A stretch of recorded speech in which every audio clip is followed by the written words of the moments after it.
حبيبي سلام عليكم. ايش عليك 50 جنيه؟ هات اي حاجه كده، اي حاجه، يومين بس كده، اي حاجه بس، اي حاجه من 50 جنيه، يومين كده اهو. اي حاجه يعني خلاص. انت لازم تمسحني انا خالص. رايح اجيب حاجه. هي اللي في جيبها اهي، يبقى ليك 40 يعني. تمام.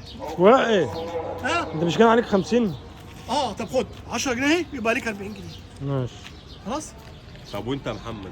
خد انت يا كان عليك عم 50. يبقى لك 40. يبقى لي 40. ها؟ انت مش عليك 40؟ ها؟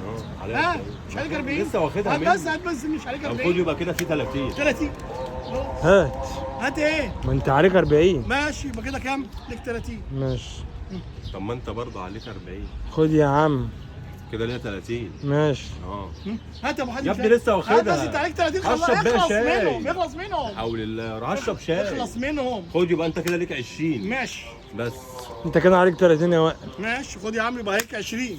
ماشي. طب ايه؟ هات. طيب انت انا ليا فلوس عندك. انت ليك كام؟ ليا 30.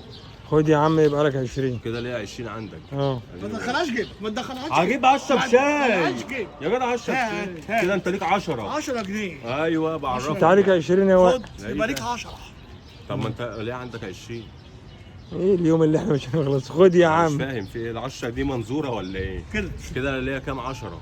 ماشي. عشان تبقى عارف، عشان ما بقى ما نتلخبطش. تدخلهاش جيب يا ابني هشرب عشان شاي، نخلص هديلك منها، شوية عشان ما كده. يبقالكش حاجه، ما يبقالكش حاجه. كده ليك كام؟ ليك كام كده؟ كده ما عادش في حاجه. كده مفيش حاجه؟ انت كان عليك 10 جنيه، هاتها بقى.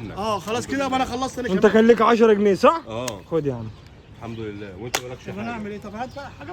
هقول لك حاجه، هقول لك. تقول لي هقول ايه؟ لك ما بس، هقول خلاص لك كده انت يبقى مالكش. انا عليا 10 جنيه. يبقى انا عليا 10 جنيه. سلام عليكم.